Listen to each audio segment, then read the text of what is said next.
How's it going, everyone? And welcome back to episode 12, the Irish Hunting Podcast.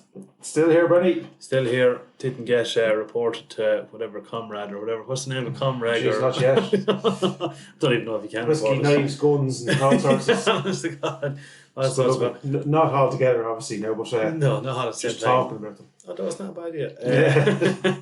The world would not be safe, buddy. Definitely not, lad. We're on the Kennedy Castle, lad. Yeah, this is, and I better give him a shout out, Alan Daly. He brought me his dad. His dad actually said I'm like the son he never had. So a big shout out to little Alan Daly. Sure, that doesn't hurt his son at all. But yeah, he sent me down a bottle of this. This is his favourite whiskey, and cheers, lad. The man has good taste. I tell you one thing, that is good, isn't it? Good taste, man, without a shadow of a doubt. You were saying butterscotch straight all off the day bat. long, yeah. A bit of vanilla. Yeah, look, you can't go wrong, as you said. Sherry cask, lovely, beautiful. Absolutely fantastic. Great stuff coming out of County Offaly. That's about the only thing that can ever come out. I was going to say, who would have thought? I better not. The wife come out. I can't say too much. The wife come out. But that new road from Tullamore now to Mullingar, maybe. Yeah, exactly. Yeah. I know. Good shooting country, plenty of good shooting and fishing tradition down there. Alan's good hunting man himself. Yeah. I think he was treasurer of his own club there in Tullamore. So, thanks very much, Al. It's going down a fucking treat. That is absolutely lovely stuff. I have to say that is the last word now. Yeah. It used to be a great spot for a couple of deer. It used to be a lot of lads used to do a bit of deer hunting down Plenty of fallow down there. Yeah, down around kind of Borough area and all sort of down around there, isn't it? Al shoots a good bit of fallow down that direction. Yes. Yeah, he's given me plenty of steaks down through here, so it's beautiful meat too as well. Same fellow. Yeah, but the Lord, yes, man. Yeah. Of course, like if you think of it, we've often said it here, where you're coming across there from our neck of the woods here. You can go through bogs from here basically to all the way to Tullamore, back across to Port Arlington. Yeah. Back to Adam Wood. Yeah, it's a vast area. Yeah, vast area. And then I suppose as well, with the likes of the Board of Mona's not harvesting peat anymore, I can only imagine the numbers are only going to grow, aren't they? Absolutely, yeah. Look, and that's prime country for them as we know. So you'll have plenty of hybrids and all sorts there. Yeah. Great, long may it last. Absolutely, plenty of shooting. What's happening with you, buddy? Hadn't happened during the week? What was going on during the week? Well, obviously we had our big trip on Sunday. Still not fully thought out. That flag there is still not working. No, definitely not. Among other things, certain parts haven't even come back out yet. Well, Hunter's going to get an awful doing there when you go down there. You need what? Insulated boots, socks. I need a pair of gloves anyway. Yeah. But anyway, that's a generator and a heater. Yeah. The next job. But so we're going to chat about that. Club wise, what have you been up to? Have you been out? As you see, our calendar's arrived. Savage job. You're sporting one of them here, fair play to you. Absolutely savage job. But I'm just getting ideas, to be honest, for my own next year. I like it, man. It's absolutely deadly. Yeah, thanks to all our sponsors. And again, Sarah in Studio Print there in Clane knocked it out of the bag, and she turned these around for me, and she's doing more for me in super quick time. So I'd highly recommend the guys there. And there's your list of sponsors. There's my list of sponsors. Fantastic.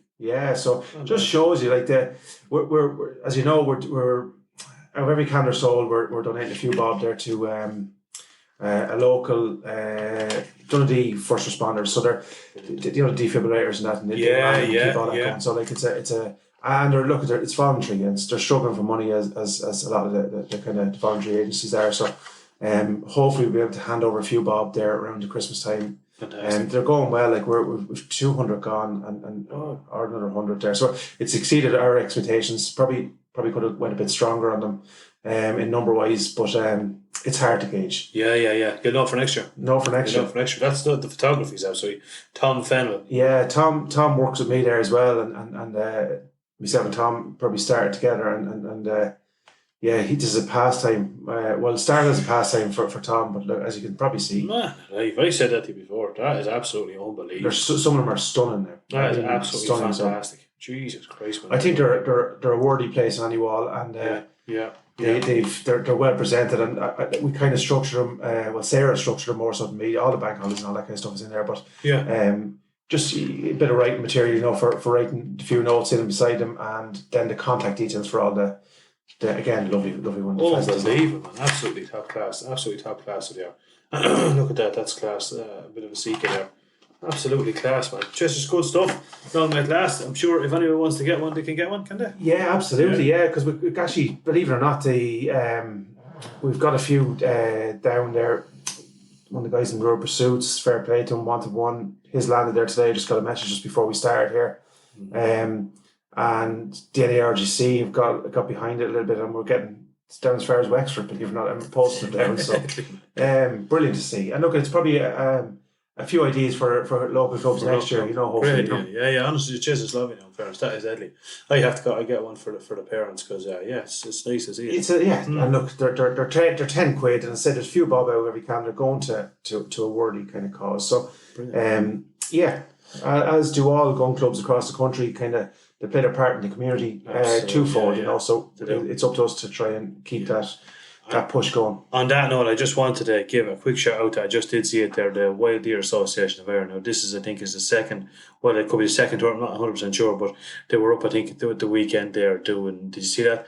They were cooking for the homeless. Yeah, lads, fantastic. Burgers, absolutely. I don't know how many burgers was handed out, but a couple of hundred, I think, burgers was farmed out there. Absolutely, that's a great idea. Do you know what I mean? Brilliant, fantastic, brilliant. Absolutely. So any lad that's involved in that, and the Wild Deer Association, hats off to you lads. That's love hearing stuff. Well done, guys. Love hearing stuff like that. Yeah.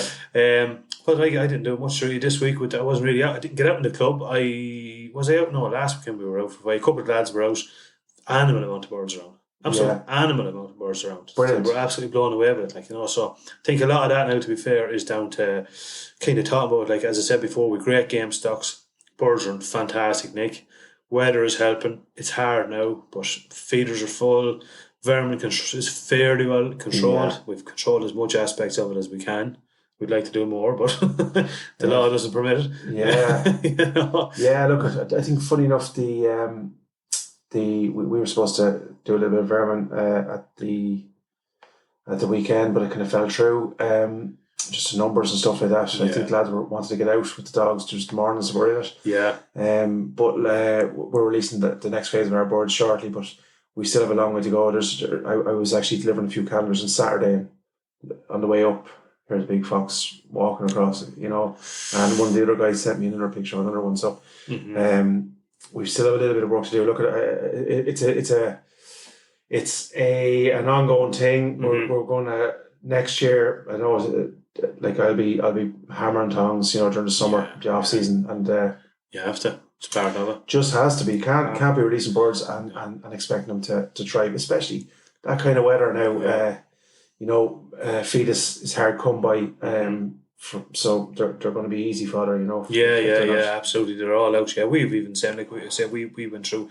We would have done a fair, we would have nailed it pretty hard and kind of gave it a break for a couple of weeks. I was telling you that. I think we gave it a break for a couple of weeks, and since then, I'd say we've five. I'd say out the club, out of the club grounds again, which is Yeah, look, we're getting. It's probably similar. It's kind of same lads are doing the same amount of guns in the club, and it's getting harder for lads because them lads need to get out and do a bit of pheasant shooting as well, Yeah, of course. But it's going to be. I'll have to try and do something that's kind of going to be some sort of records for my lads. Crack the whip, man. Yeah, might to do. It's just it's as you know yourself. I know people are busy as well, but I know.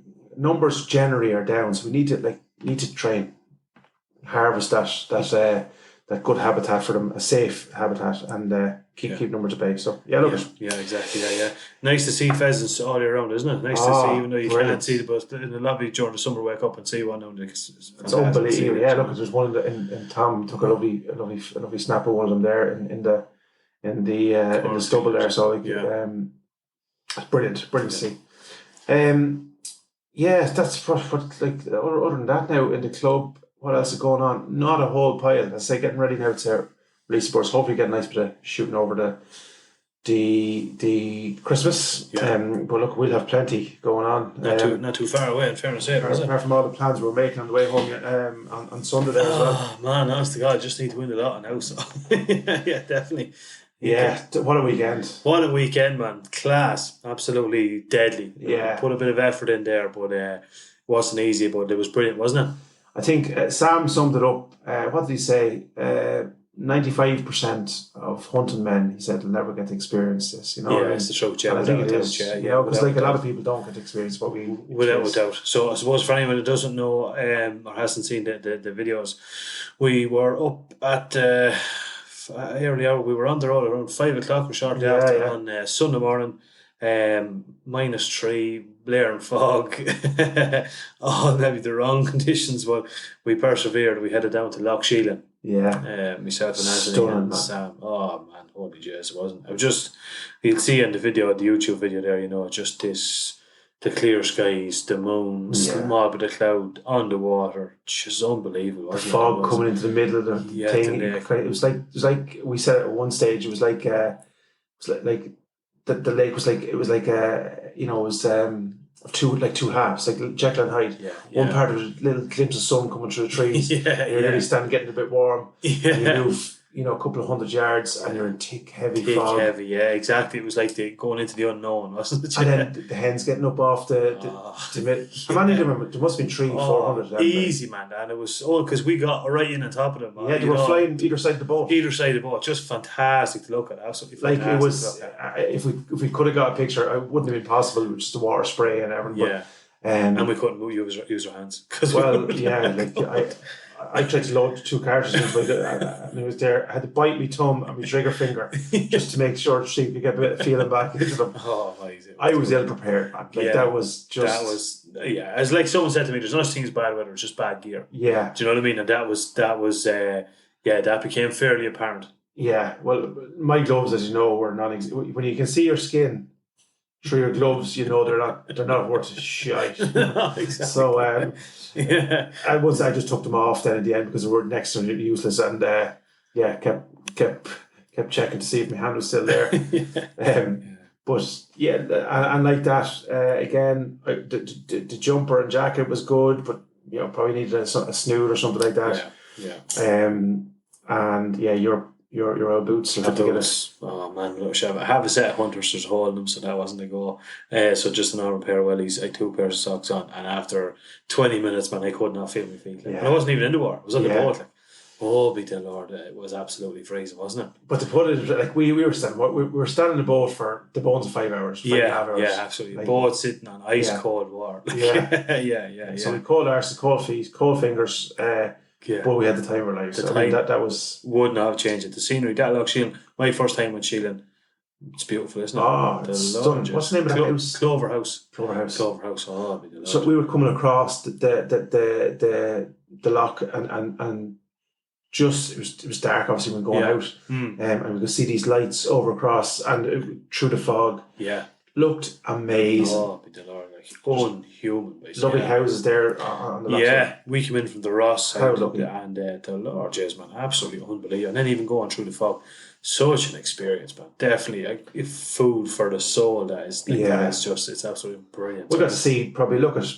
We were there before, when people were still in the bed, you know, and I was just thinking, like, how many people will ever get to do this? Yeah. Do you know what I mean? Yeah. No, that was shocking. Yeah. So yeah, and then we got to see a few different types of duck, plenty of different species.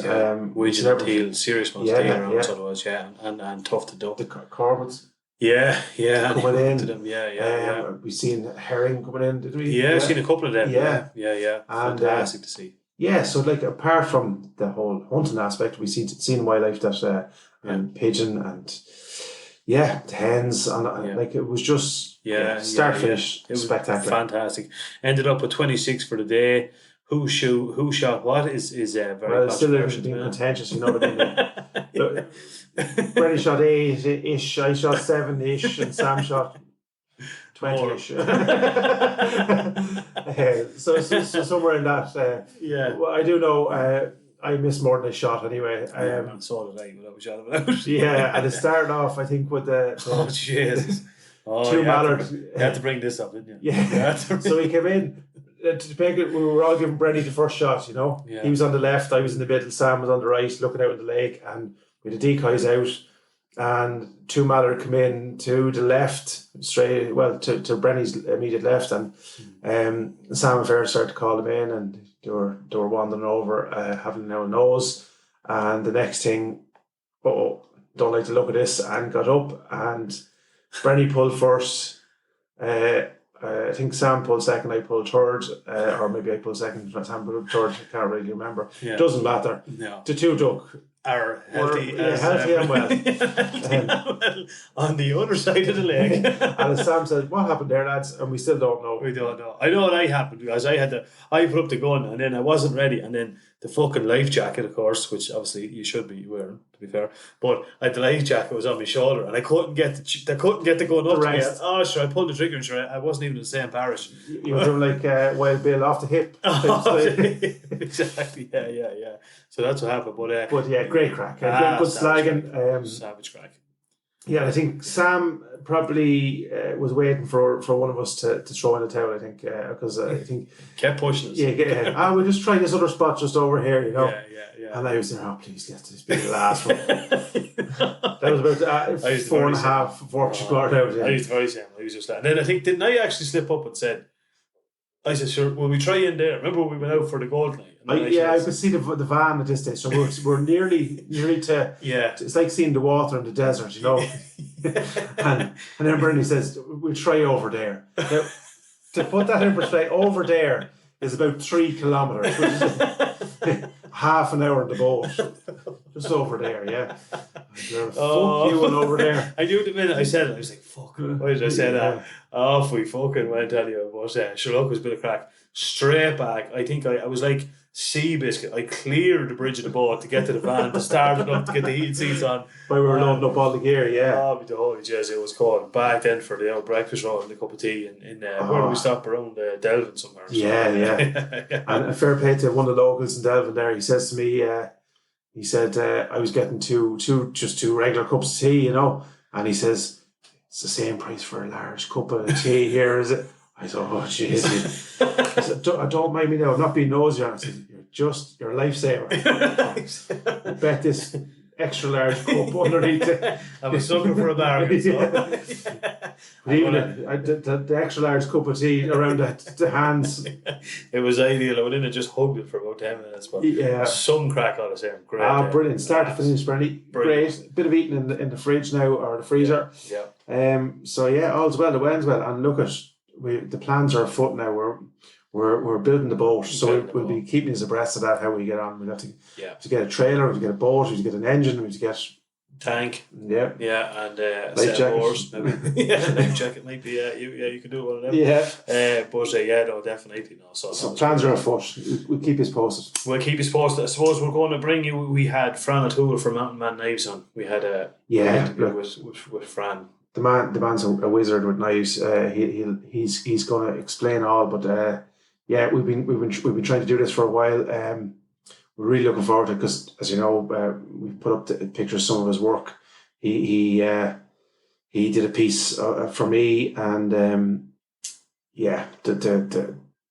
work and detail in it, it's just phenomenal. I was showing a sister at the weekend, and her husband Stephen, and he was just amazed. Yeah. How did he do that? How did he, But for anyone who wants to know, we've done step by step there on the Instagram, building up to this kind of early interview. He explains everything for how he got started. Interesting dude. Like he's travelled the world. He's brought back. He's honed it, like self-taught. Like it's just phenomenal. Yeah, when you hear about like it relied on some YouTube videos and done a bit of a half-day course and leather and stuff like that, and to go from that to what he's producing now is absolutely unbelievable. And they are, and I know he probably doesn't agree. Like works of art he calls them works of craft and shit. But I mean, when me and you both alluded to it, like when we see pieces of art, I think of something that's kind of, it's not.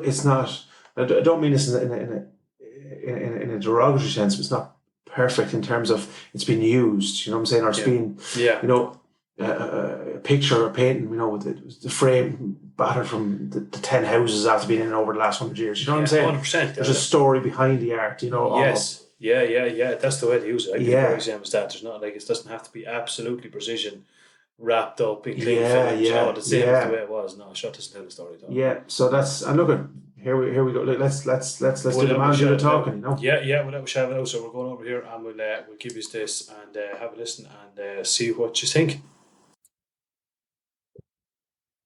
Fran oToole from Mountain Man Knives. Welcome to the Irish Hunting Podcast. How are you, man? That's about yourself. Welcome, Fran. How are you keeping? That's about yourself. Good, man. Good. You're busy. Getting there. The last 3 nights for the year, so finally getting them out the door tomorrow. Happy days, man. Happy days. Big push on for the Christmas, I suppose. Last minute, it was quite enough coming up to, and then the usual last 1 or 2 jobs that had to be done. So yeah. Santi's mad ordering knives. He is. I wish. It's just hard. We're going to dive right in. I'm going to dive right in with the first question. All right. No worries. So, hunter, fisherman, or both? Both. One more better than the other. Okay. Or at least one more successful than the other, anyway. Yeah. That's the hard part. Go on, tell us which one, Fran. Which is the preference? If you have a preference. Stay with us. We'll be right back. Welcome to Untethered and Wanderwise, where adventure has no age limit. We're your co-host, Heidi Brandis and Nikki Mahundro, and we're here to inspire and celebrate women over 45 who are embracing their independence and want to explore the world on their own terms. Preference would be fly fishing, hands down. Fly fishing, come on. That's just I've only had 2 choices. That would definitely be either fly fishing or hunting, but definitely fly fishing. Okay. Good man. Fair play to you. Yeah, I'm trying to get Anthony. He's going to take it on board now this year. So we're buying a boat now, Noel. It's a boat on the way now. Nice. Have to learn to swim first off. That's it. Yeah, exactly. They float. Plenty of hot air, me. Exactly. Oh, that's for sure. And the same yourself. Yeah. Oh, stop. Come here, Fran. How in the name did you get started making knives? Myself and Bradley were chatting here. Yeah. This is it's almost like definitely a lost art, isn't it? You know, how did you get involved in or get excited about making knives? I know how you got excited, but how did you get involved in it?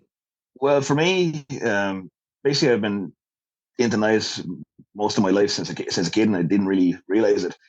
Like as a young lad, when I was in secondary school, he used to make wooden knives and such, and used to mess around here at the home place. I'd have the grandfather's knives or have the father's knives, but over the years, then I kind of forgot all about that. And then due to leaving Ireland when I went to Canada there for about 8 years, and I basically went on a road trip at the end of my stay there, and on that road trip, I kind of had a bit of a revelation as such. Need to find some way of getting better. I suppose how to put it, getting better in my life, because I've been in a situation with work whereas you're the last hired, first fired for the last 10, 15 years. Yeah. I just couldn't break the cycle. And I got sick of it because every time you go start new jobs, oh yeah, we got plenty of work here for you.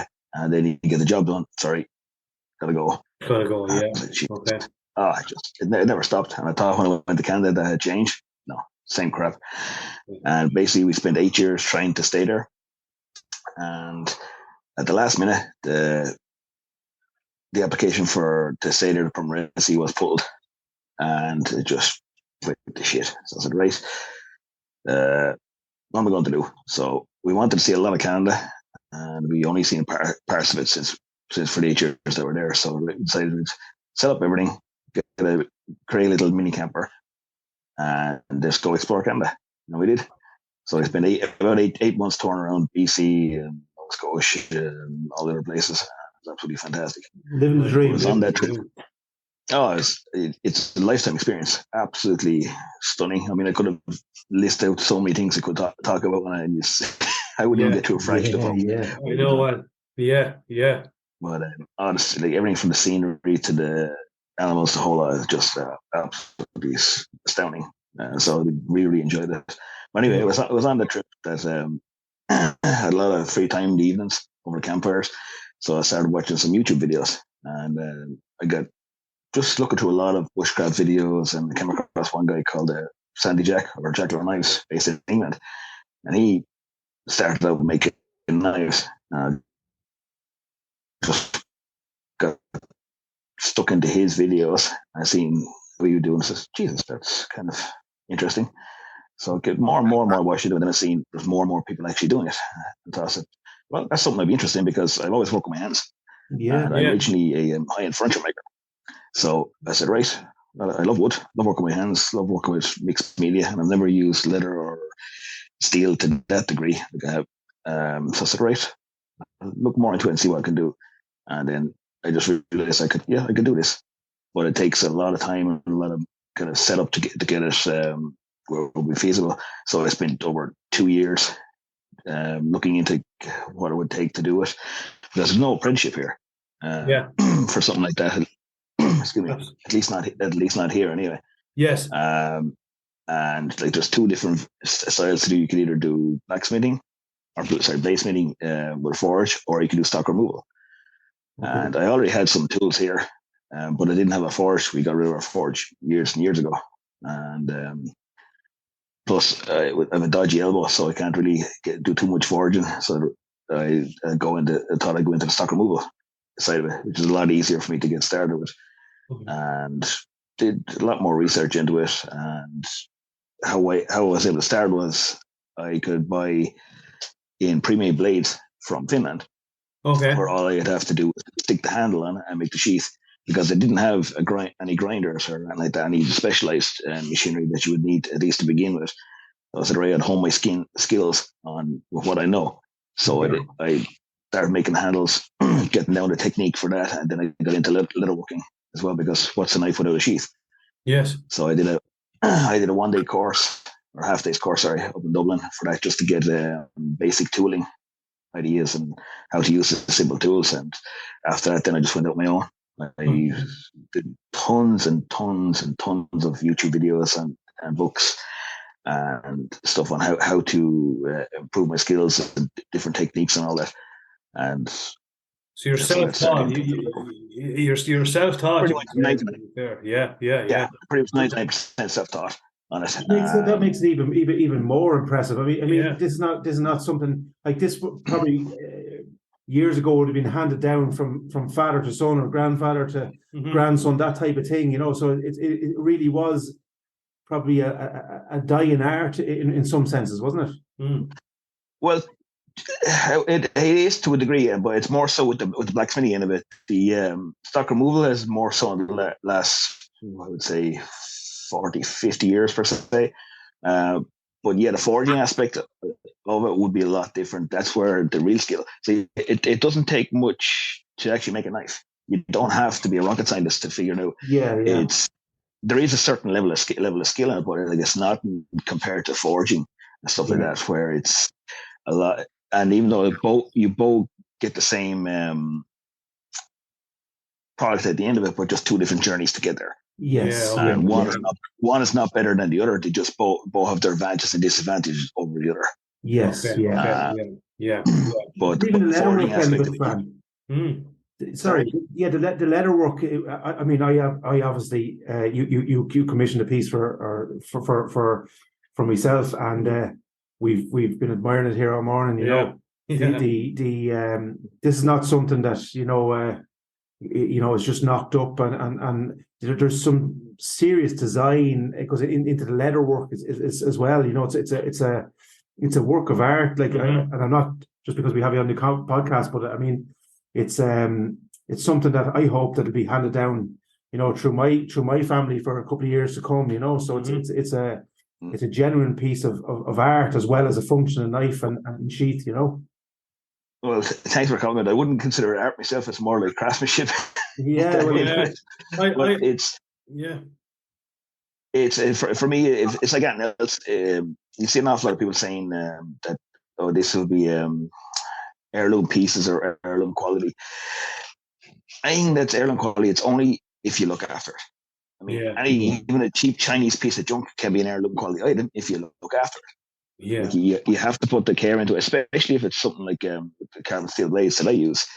Not so much with stainless steel, but you still have to look after it. But with the carbon steels, they require a little bit more involvement in it and maintenance in it, but not a whole lot. I mean, at the end of the day, if you can look after your gun, which is most of them are steel in it.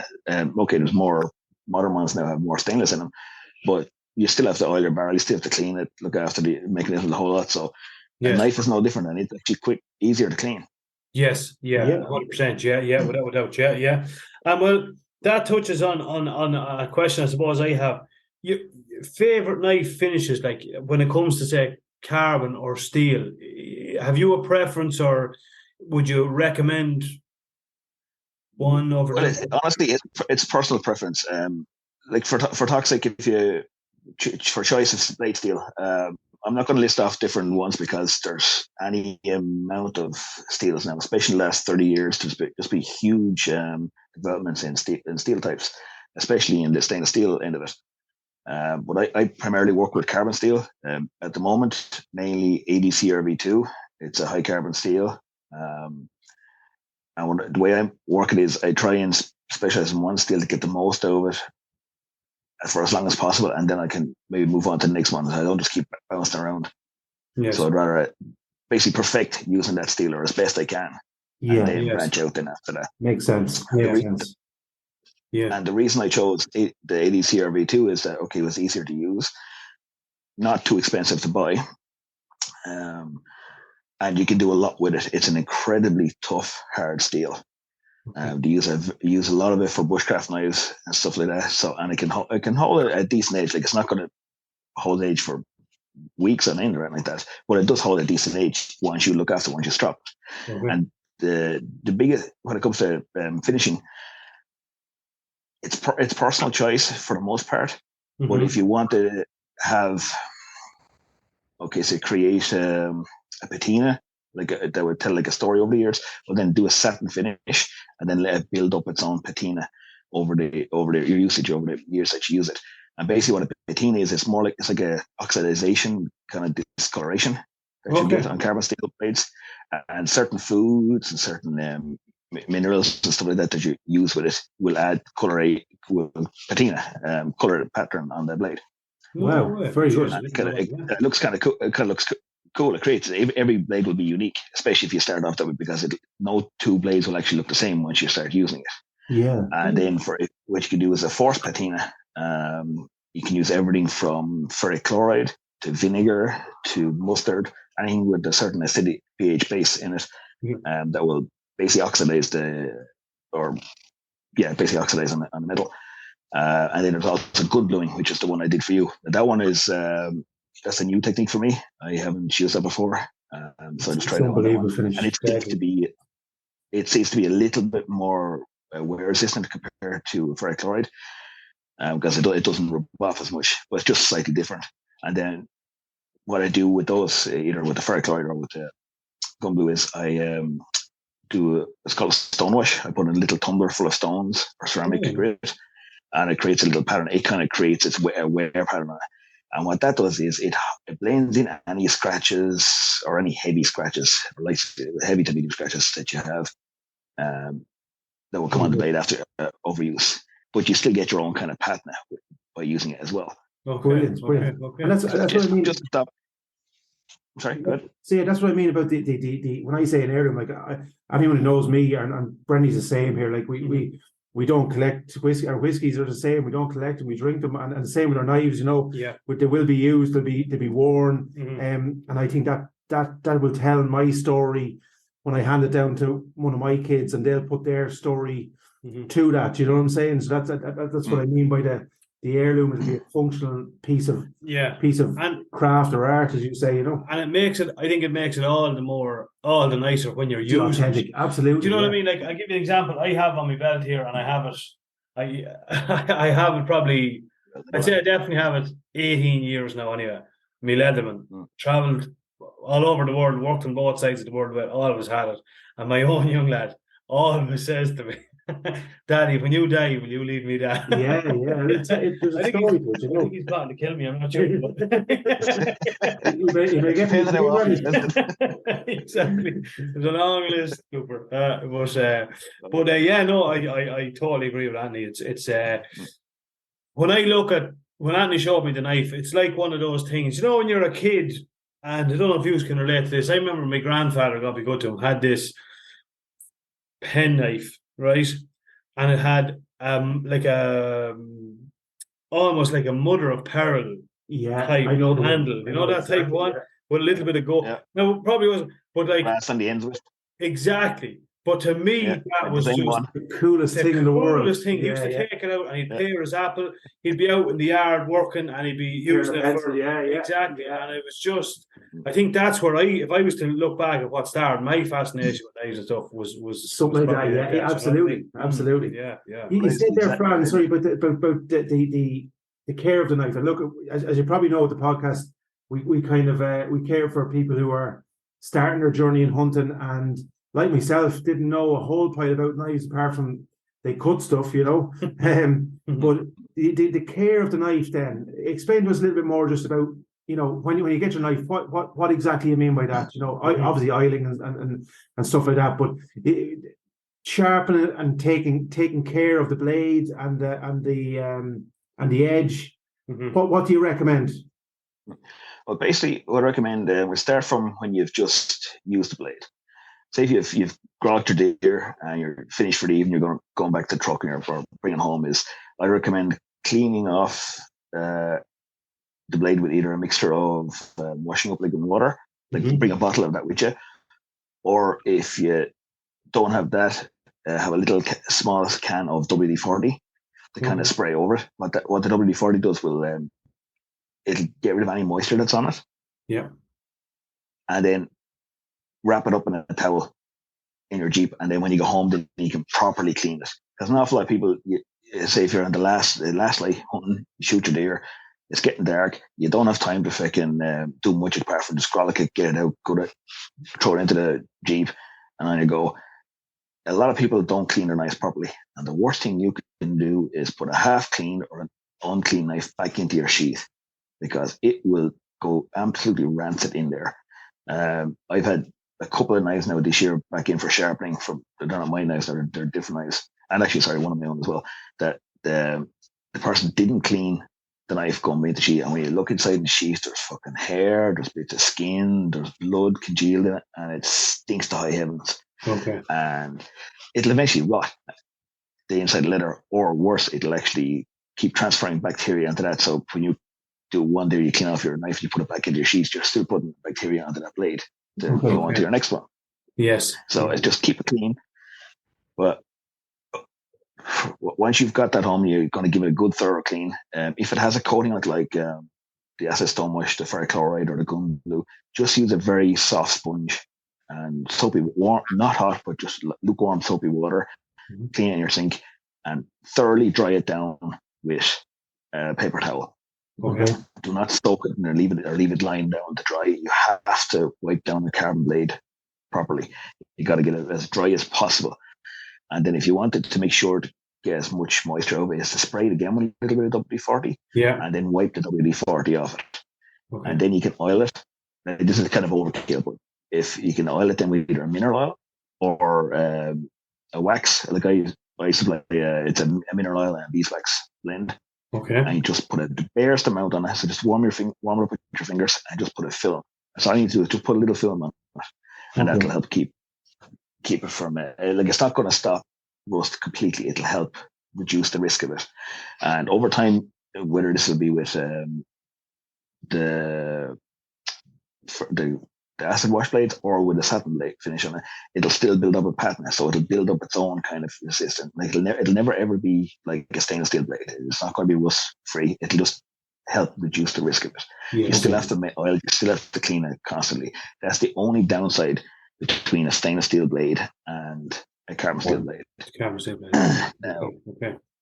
And that's another reason. The reason why I chose 80 CRV2 for most of my knives is that it does create that pattern. It does create that story.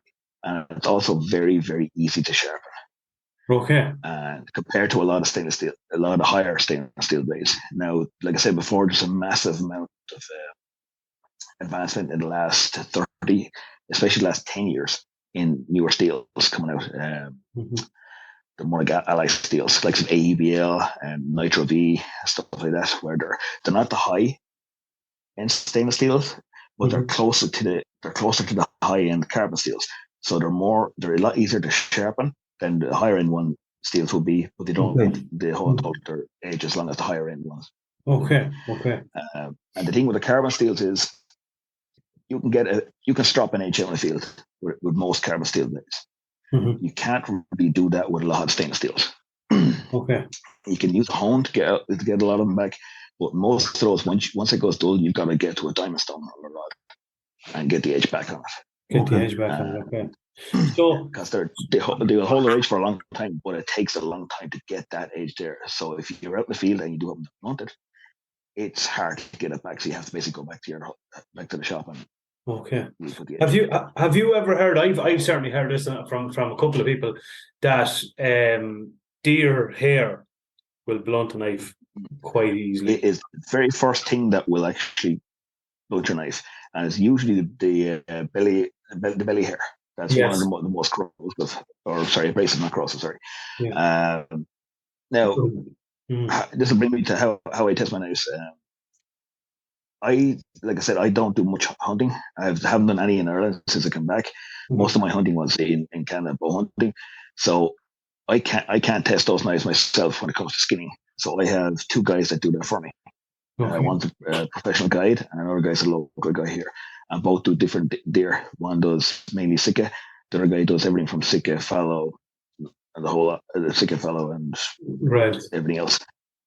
And through all that testing over the past couple of years, he was able to tell me that the fallow is one of the hardest on blades edges. So their belly hair is actually very, very, very coarse. Okay. So that's the very, very first thing that when you do it, okay, you cut them straight away. You don't your knife if you don't look after, if you don't do it properly. That's why an awful lot of lads use gut hooks to do that. It makes it easier for them. Oh, the hook. Yes. Yeah, it's not everyone's personal choice. I mean, a lot of people don't do them, but the odd person use those. But some people even have two knives for them, so they can either do the belly and then do the hocks with that. Okay. With a rough knife, basically like a Morris or that, and then do use a good knife then for doing all the delicate work. Yeah. Okay, right, yeah. And then sharpen it then, Fran. How do you go about sharpening, say, my blade, take for instance? Oh, for that one is I use the work sharp adjustable sharpener. Basically what you do, you set the angle. You put your blade into the vise, and you set the angle, which is about, I think, minus 22 degrees. And then what you do is I sharpen one side till you feel a burr. You find a little kind of like a hairline underneath the edge of the blade. So you run your finger just very gently underneath and you catch it with your nail. And you need to get that all the way along the edge. And once you have that all the way along the edge, you flip it over and do the other side. Okay. And you do the exact same thing if you're using a sharpening stone or any of the mechanical sharpeners like a Tormite grinder or something like that. You have to have that burr on the back. If you don't have that burr on the back of the edge, it's not going to sharpen properly. You get kind of an unevenness in the edge. And as for grip progression, I start off with about I think it's a 320 on that one. It's a very coarse grit. But that's only if it's a really, really blunt knife. If it's a reasonably sharp knife and you just bring the edge back, then use the 600. 600, okay. 600. So basically what I do is I do each side, flip it over till you get the burr, and then with the 320 and then with a 600. And then you can, there's actually with that sharpener, there's actually a ceramic hone on that. So you can use that as well to kind of help bring down that burr even finer. Yes. And then I take it off and then I strop it with a leather strop and compound. Yeah. And that removes that fine burr.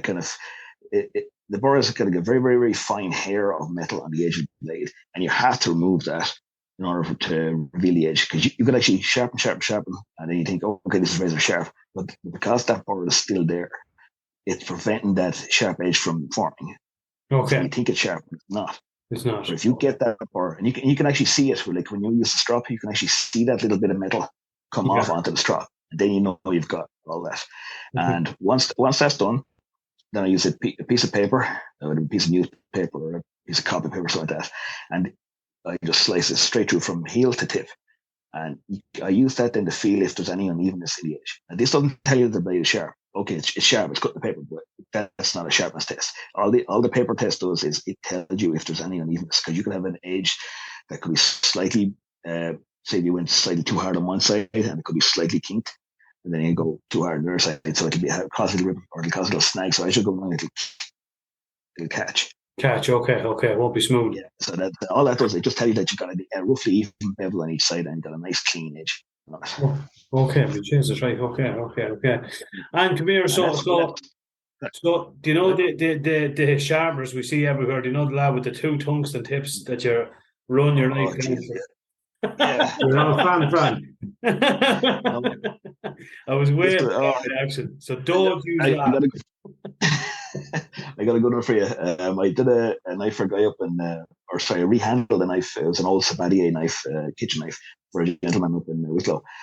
And I got a nice edge on it for him. And in about 2 weeks later, he rang me up saying, the knife's just not staying sharp. And I said, why? Are you sharpening it? I said, yeah. So I went through the process of how we sharpen it. And he didn't tell me what he's using. And okay, he said sharpen it, and then he basically sharpen it, and then he used it. So it's grand for the first couple of cuts, and it was blunt again. Okay, what are you using to sharpen? I said, I got this pull through thing from Lidl, I think it was. I said, oh Jesus, right. So I told him, this is a double take now. This is only one part of it.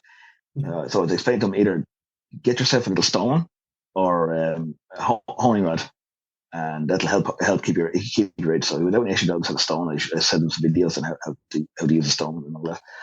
And that was good. And he got a sharp. And then another 2 weeks later, he came back and it's still not holding the edge. He says, you can't, if you're doing it right, if you're getting the burr, and you're honing it afterwards and getting in that burr, and a shaving sharp, you should still be able to keep that cutting. And then I kept talking to him, and basically turned out he was using a glass cutting board. Oh, what?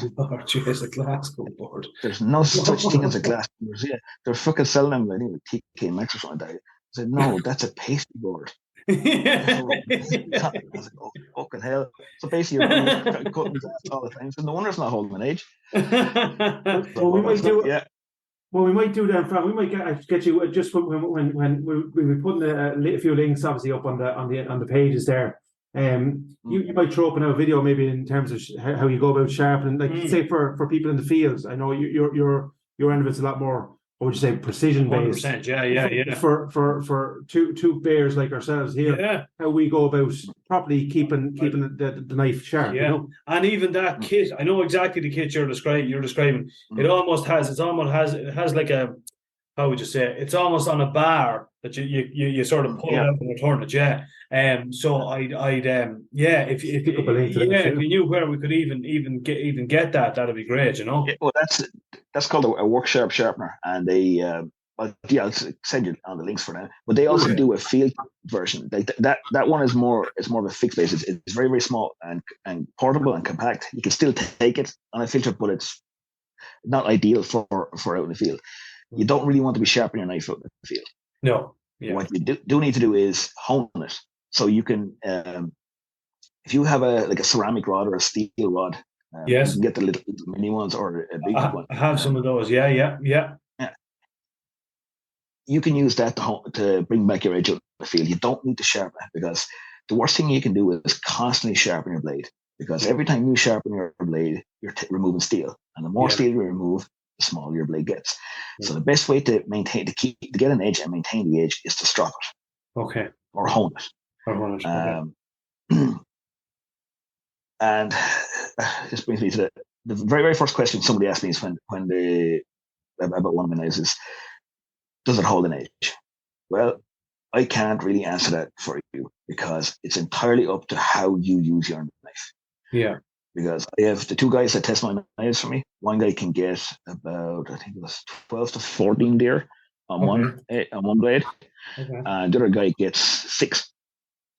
So it really depends on how you use it. Like if you're constantly cutting through hair, or if you're constantly instead of going through the sinew muscle and you're hitting bone all the time, or if you're going through ribs, okay, all that's taking the edge off your knife. Yeah. So makes sense. But if you keep your knife stropped and you use it properly, it should last you as long as possible. Yeah, I know what you mean. Yeah. Completely depends. Like you can even get an even piece of mild steel and put an edge on it. Yeah. And you can still skin it. You can still do a deal with it. Now it'll be shit after you use it, or even halfway through it. But if you don't hit bone with that or hair, you can actually get a fairly good length of time out of that. That's just a piece of mild steel. It's not even hard steel. Yes, very good. Yeah, but it's not going to be good for the next one. Exactly. So it's everything about how you look after it. Now you might get the odd blade that it didn't get heat treated properly and it's just not performing the way it should be. Like you could have 5 or 6 blades, and there's just that one that just did not turn out right for whatever reason at all, and that occasionally happens. So you get every now and again, you do get the odd blade that just will not hold edge no matter what you do. Okay. So it does happen. It's rare, but it does happen. I know what you mean. Yeah. 100%.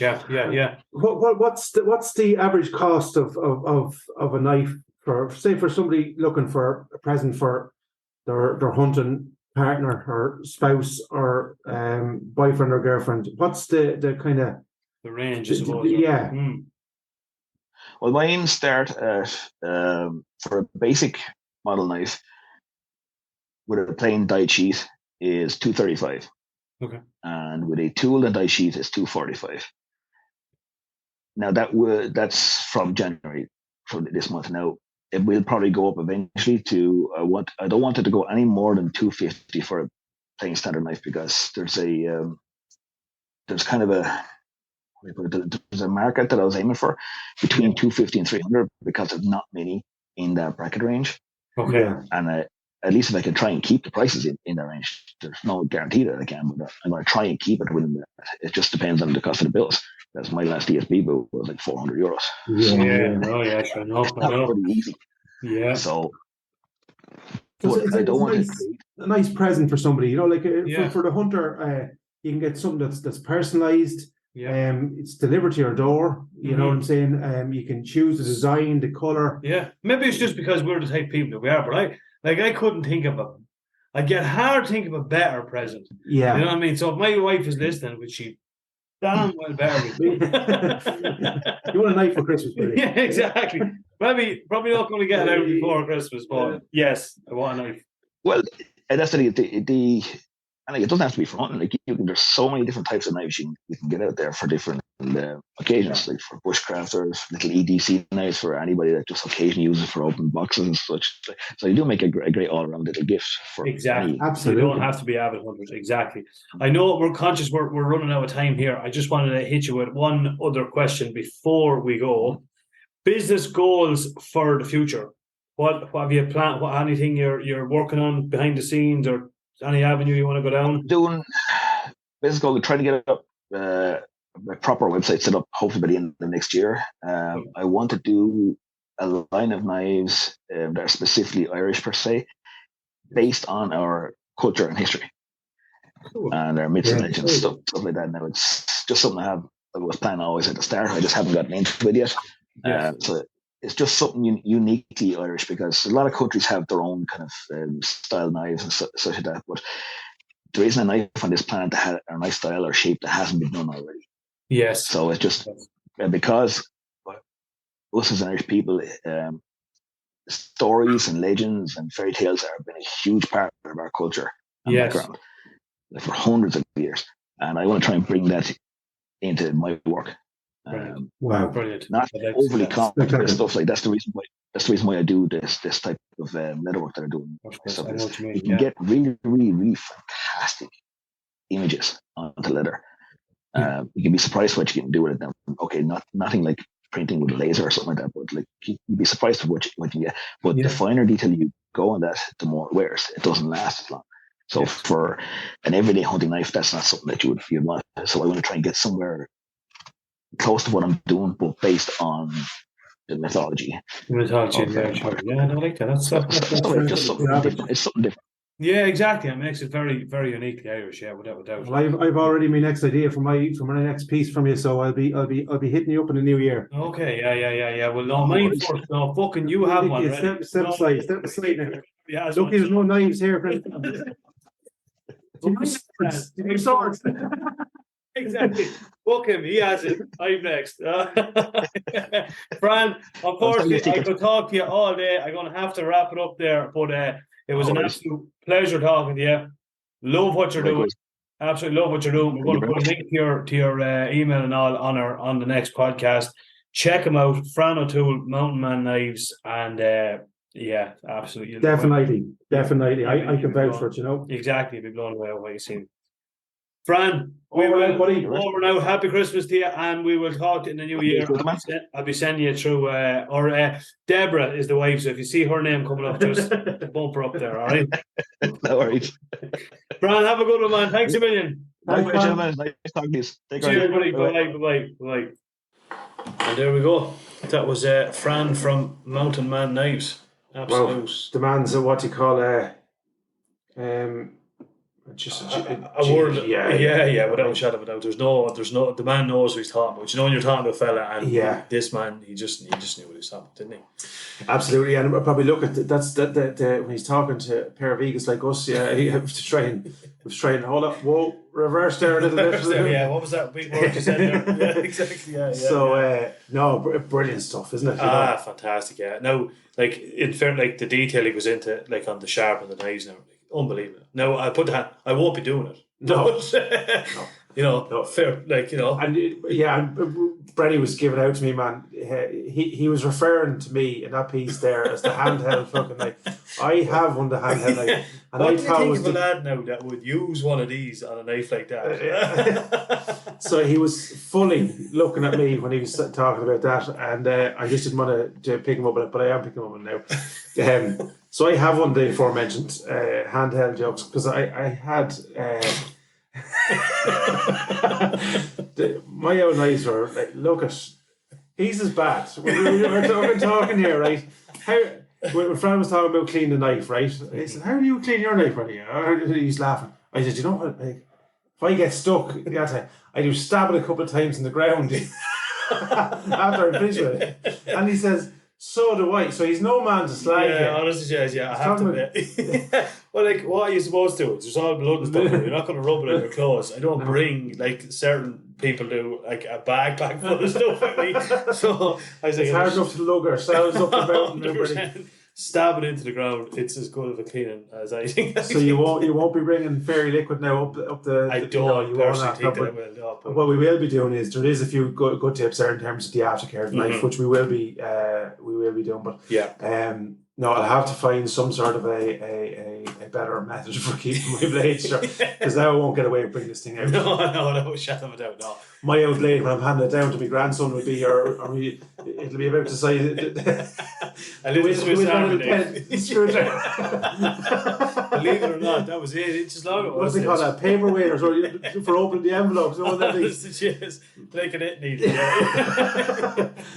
Jeez, what happened to this thing? And what do they call this show? Hard to believe, but it used to be a lot longer. Before. No, in fairness to him, we're going to put up a link and stuff. Have a look. Like, everyone, I think, like can appreciate a good knife, can't they? Even absolutely. If you're the type of lad that, you know, if you play Nintendo games as your part, you know what I mean? It appeals to everyone. You know? Absolutely. Look, you rightly said, you alluded to there in the interview where exactly, I have the exact same memory of the almost identical. Yeah. The as you say, the pearly white kind of handling it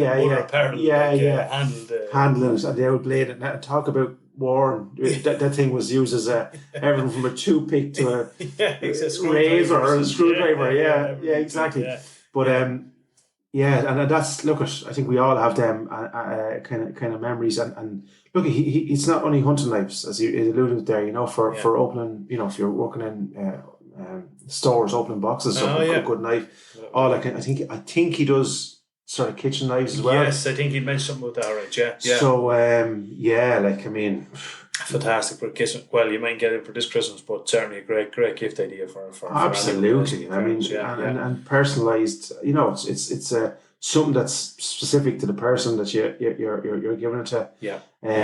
They're one of a kind. You know, so without a doubt, there's no two the same. And you're supporting local. You're supporting a local lad there with a business, a craftsman, without a shadow of a doubt. You know, so Mountain Man Knives. Get over it, have a look, see what he's doing. The gunslings.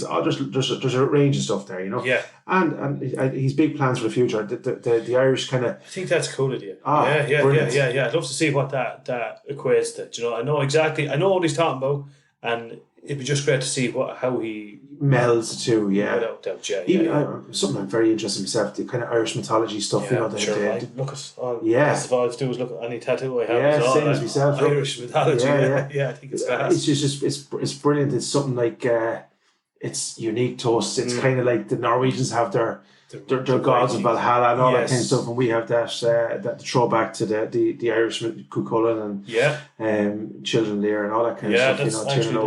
That's a Children Lear tattoo. That's what brilliant, that is there. Brilliant stuff. And that's Cuchulainn. There you go, man. Exactly. Yeah. Brilliant stuff, and looking forward to it. Yeah. Looking forward to it. Yeah. Next thing, we've been tying about this for a while. Yeah, this is going to kick off now, lads, because there's huge interest, as you know, Bernie. Yeah, you just bear with us. We're getting messages from every men and women all over the place about this, what we are now calling the Irish Hunting Podcast 24-hour challenge. It's going to kick off. We're going to confirm all the details this week, the dates. Yeah. So I suppose basic overview for those who don't know.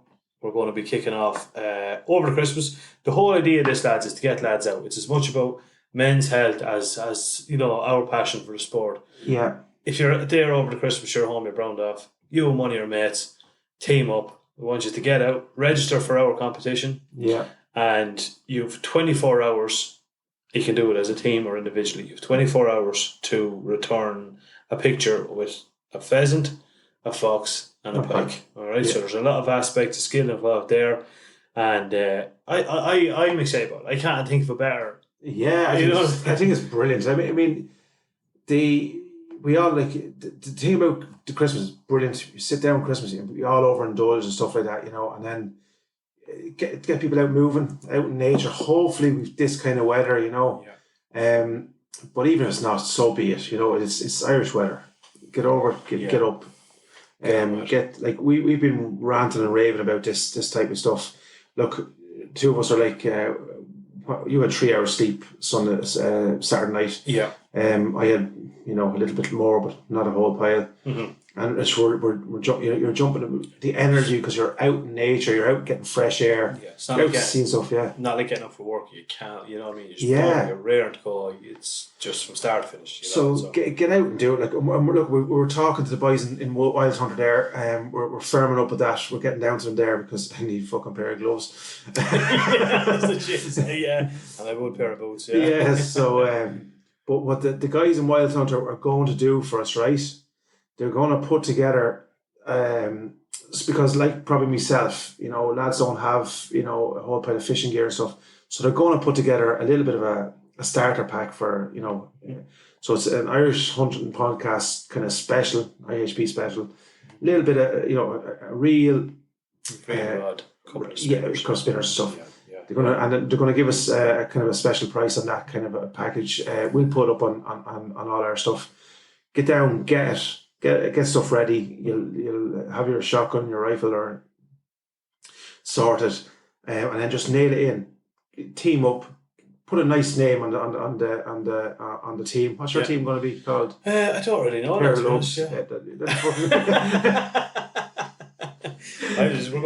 judging. So no, we can't win. Yeah, no, we can't win. We already have. So, and we're going to do. There's a prize. Of course, there is going to be a prize in there. So the prize, because we've a few of them on order, and everyone's asking us about them. The Irish Hunting Podcast hoodies. There'll be one of them up for grabs, and we'll have a voucher from Wild Hunter, and probably a few little bits and pieces there. So it's as simple as this. All you got to do is anybody that's interested, you can email us at theirishhuntingpodcast@gmail.com. You'll get us at the Irish Hunting Podcast on Instagram, Or Facebook. Or Facebook. Message us with team name, a list of single participant or 2 participants, a contact number. That will register you for the competition on the day, or on the period of time after the 24 hours is from the start date. You need to get your picture in with your bag, and then all the names will be put into a hat and it'll be a random selected winner. Yeah. So that's as simple as that. Everybody that enters, gets their bag, is in with a chance to win. And look, if there's some kind of jazzy story or something, we might do something small for a runner-up prize or something. Yeah. But yeah, like we want to hear the stories, we want to see the pictures, 100%. The bit of crack. Get a picture even with your team or your team versus team. You know what I mean? Setting off in the morning, even videos and stuff. Yeah. Get them across to us. Get them up on the page there. Yeah. Because this is what it's all about. This is about making a few memories. We're going to do this kind of. Please God, if we're lucky enough to keep going at this crack, we'll do it again. Yeah.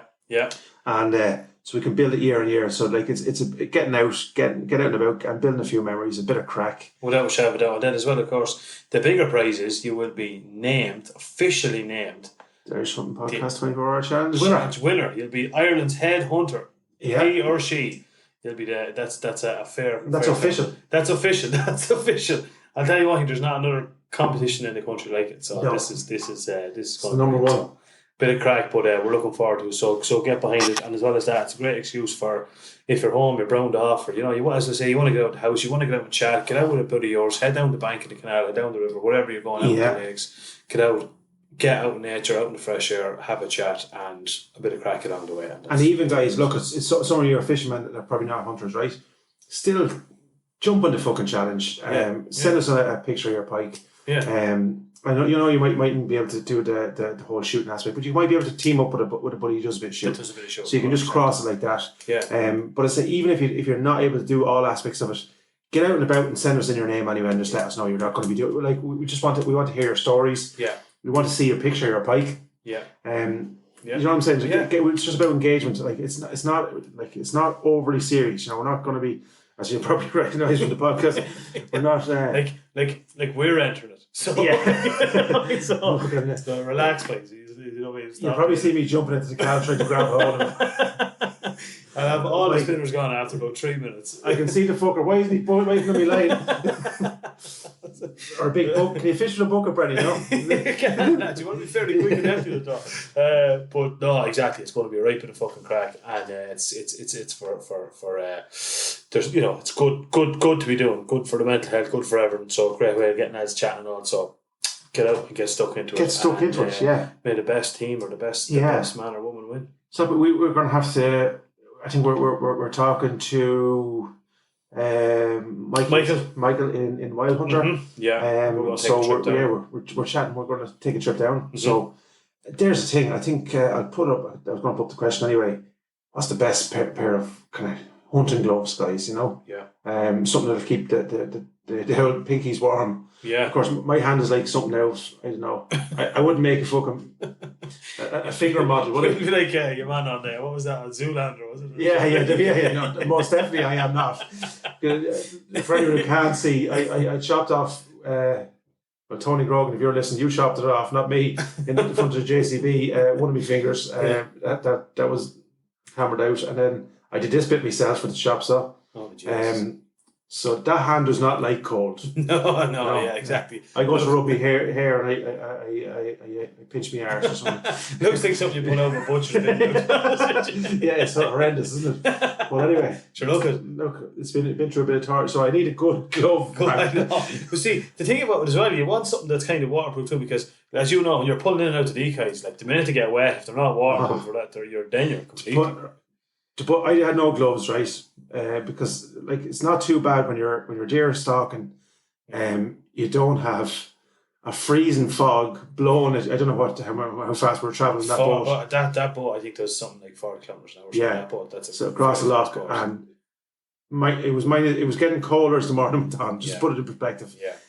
That blowing it, and I was holding my gun, my pride and joy. So I wasn't letting go of that, and.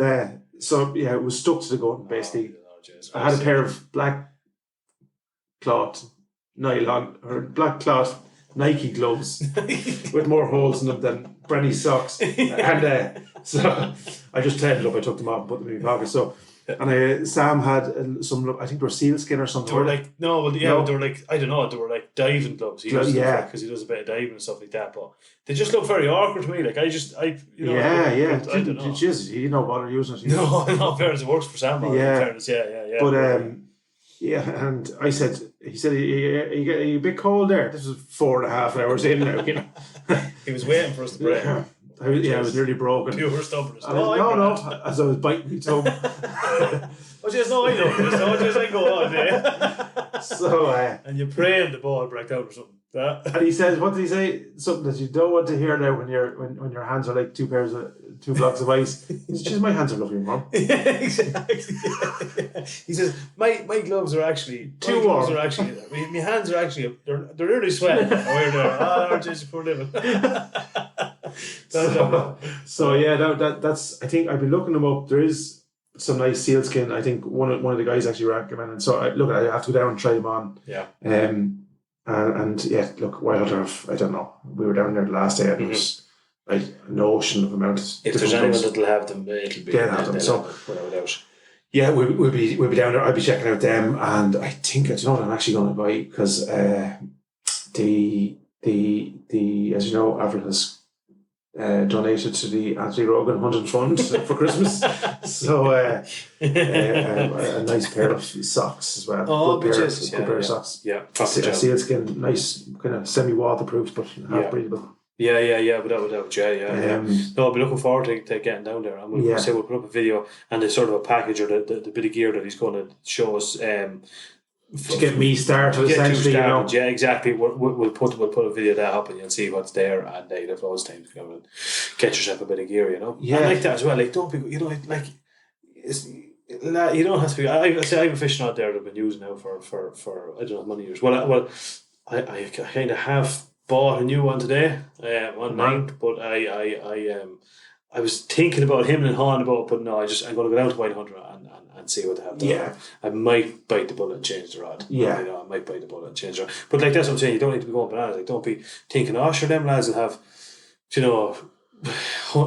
maybe 10 grand's worth of guns and rifles. Not that. No, certainly not. We were chatting actually just before we came on air here about like the whole knife thing, you know, like when and genuinely, like when my knife is handed down, it will have plenty of wear on it. Yeah, 100%. Lumps can out. Probably lumps can out, but that handle will not be in the pristine. No, without doubt. No, exactly. Yeah. So I wouldn't be stressed about it. And as well as that, there'll be lads out there that'll go after pheasants and maybe do a bit with dust and have a rifle. I can guarantee you, I certainly have. I'm not sure about Shepard. As any lad I know, I've often been out for a pheasant and shot a fox. There you go. Yeah. Often, absolutely. Some of the Facebook groups you see it there. That's the dogs are working, the driving out. Like that is not uncommon at all. So go out, get after. It's 24 hours. You start early. You can finish late. Yeah. You'll have plenty of rest then the following day. Take the next day off and top up on wild and good food again. Yeah, and hopefully a pheasant. And a pheasant, exactly. 100%. So and like I think, judging by the interest, I think it's going to be it'll be an interesting couple of days. So exactly. Yeah, I can't wait. An annual thing, I'd say. Hopefully, the way it's going. Yeah, so we're looking forward to that. So I suppose that's kind of the wholly all of it for this week anyway. For this week, next week we're still tying over a few ideas, but we'll be we still have the FO to come on, and we'll be probably doing a little bit more in terms of the challenge, so how we get on Wild Hunter, exactly, stuff like that on the next one, and we have a chef to tie down. Yes. So we're most definitely we're looking forward to that. Yeah. If anyone has any questions for the FO, get them in. I think the first one will be why the fuck is it taking so long, my license, but we have that one covered. Don't worry. We have that one covered. Yeah. But yeah, if there's anything else, just let us know. Private messages or bang us up on the Instagram there. Yeah. And keep liking, sharing, and following us, guys. We're making headway there. We're getting the word out. Yeah. Just before actually we go, I see Norman had Joanna Claremont, was it? Oh yes, correct. Right over for a stock. Wow, he was sending me a few private pictures on the Instagram there. Yeah. She couldn't have picked a more better weekend, could she? Like, Beautiful. man, Beautiful. it was absolutely unbelievable. So, yeah, I think she done pretty well. She got a stag, I think, and she got a 6 pint or an 8 pint. That's right, She? yeah. And then I think a doe. Yeah, Highden as well, and I think they had plenty of options. We're after stag first, I think Norman was saying, but yeah, looked just unbelievable. But I seen her coming down the hill, dragging the honestly, got fair play to her. She's she's a very Johanna. I'm not going to pronounce it. Claremont. Claremont, I think you'll find her on Instagram as well. She's a world-renowned hunter and I suppose a country sports fanatic, and so a great advocate for female hunters, you know. So something that we're passionate about here ourselves. You know, it's same as the challenge lads. This is not just we're talking about men's health because we are men, but most definitely women. It's something that, you know, there's a thing. You know, if you're get yourself and the missus out. Get if she doesn't hunt, you know what I'm saying. But get her out with the come on the rod, go for the walk. You know, brilliant. And the family can go out with it. Exactly. If you're heading out, bring the kids if you can. Bring the kids if it suits you and it's safe and the whole job. Bring the kids with you. You know. Yeah, or vice versa. If you're a female hunter and he doesn't hunt, get him out. Get him up off the couch. Out the fuck. So and that's brilliant. Yeah, so big shout out to Norman in Irish Safaris. Keep up the good work, man. Bringing advertising how fantastic our sport is here. So without a shadow of a doubt, so no, that was absolutely fantastic. So that's it. I suppose we're going to wrap it up there. Definitely next week, as I said, you know what we're doing. We'll have lots more updates on our 24-hour challenge. So watch this space. Get your entries into us, Instagram, Facebook, or email, and we'll have all the details outlined before this weekend. Brilliant. Happy enough? Deadly stuff, ready. Lovely stuff. Over and out. Happy hunting and keep it country, and we'll talk to you on the next one.